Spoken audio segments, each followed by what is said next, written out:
Okay, I wanted to show you my Kawasaki VN900 Classic. It was my barn find. Found it this last winter. Been tinkering on it, getting ready to do a little riding. Show you some of the modifications I've made so far and some of the improvements I've made and some of the total absolute screw-ups that I've made also. So far it's still fairly stock. I have added and subtracted a few things. Put this visor over the headlight. I thought it looked kind of cool, so I did that. Got the Van True dash cam system going on it, front and rear. Here's a picture of the front one. Bugs, of course, no extra cost. Put a couple of these lowers on here to help deflect the wind a little bit, and they do make a difference. Then because of the vibration in the floorboards here, I added on each side right here, I added some rubber spacers, kind of take a little vibration out. You do get an awful lot of vibration off this thing, starting about 65 miles an hour.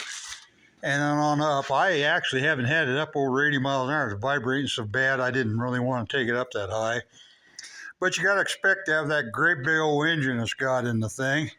Now, I sent the ECU, which sits under the seat here, sent it off to Ivan, had him do his special thing to it, and very impressed with what I got back. But I did make a mistake in it. Now, part of the changes were because I put this Cobra air cleaner system on it, and Ivan says leave the baffles in there. I see a lot of the guys online are talking about taking those baffles out. He says leave them in there, and he said I could modify the exhaust a little bit if I wanted to, let it breathe a little easier. Well, I took that too far. I'll explain that here in a bit. So anyhow, come up here.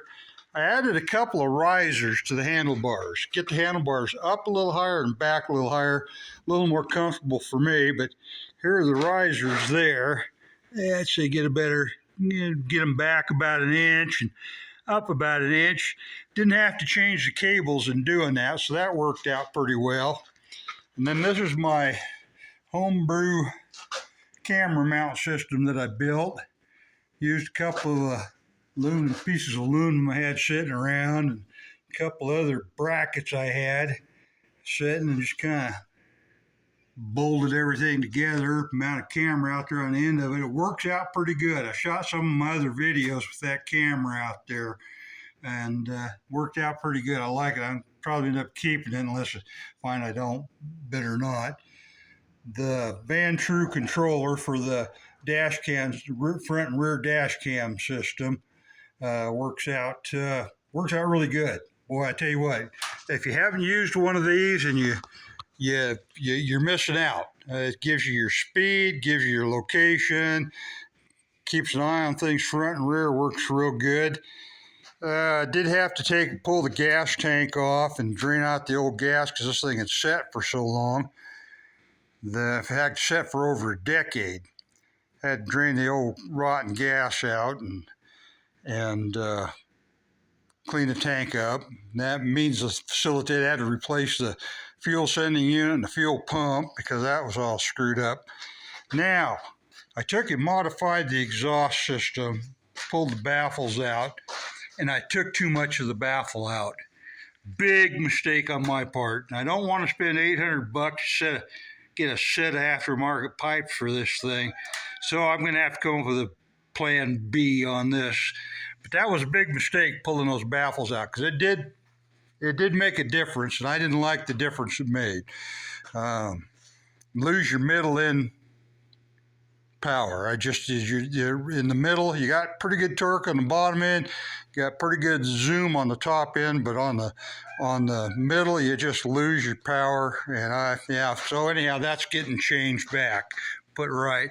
Here's the rear camera for the dash system, and even though it's not a 4K camera, it still gets a good look at everybody back there. Good enough to read license plates. That counts. It will count.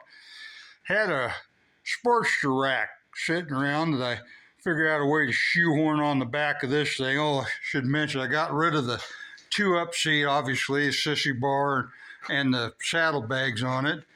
Put a solo seat on it and an old man with a skinny ass pad on it to help out with the ride.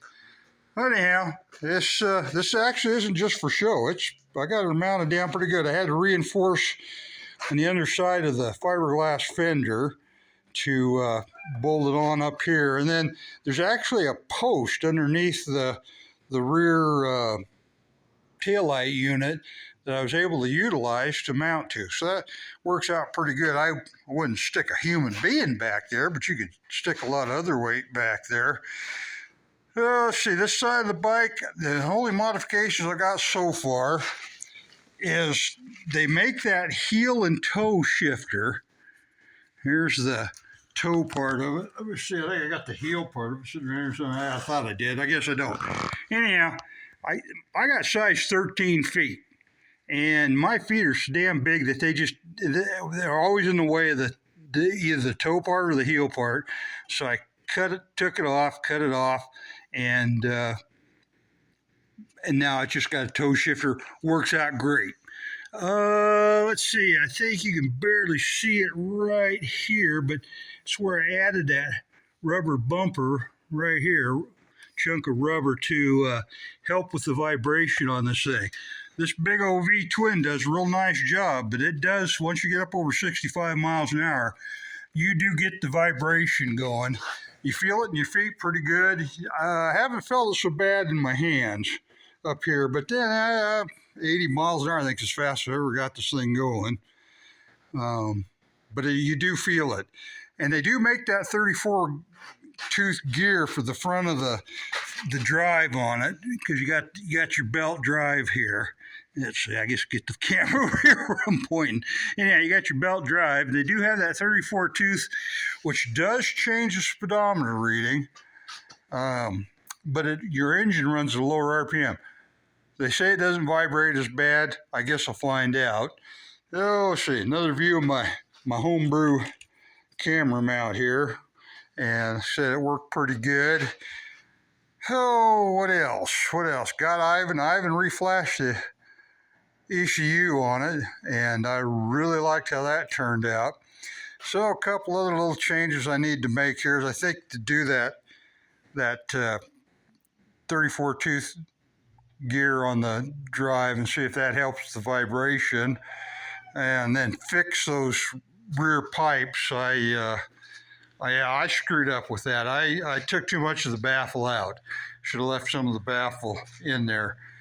But anyhow, I got parts and pieces coming to fix that, so I'll get that fixed, and then hopefully it'll just be me buzzing around the countryside and taking goofy videos, and hopefully somebody will find that entertaining. But there it is. That's my barn find. That's my 2007 Kawasaki VN900 Classic, which had, what did it have on it? I think it had 3,200 miles on it. Set for, I think, 12 years. Hadn't run for 12 years. Sitting in the barn, collecting all kinds of whatever you collect in a barn. Anyhow, barely broke in, barely ridden, and the fella that I got it from, a friend of mine that I've known for years, he bought it brand new, rode it till it was just too much of a motorcycle for him. That was the other thing with these things. They are a bit on the heavy side. Really stable, but a bit on the heavy side. So that's my project and my ride for the time being, and hope to enjoy it. And I thank you very much for tuning in, and hope you enjoyed this. Later.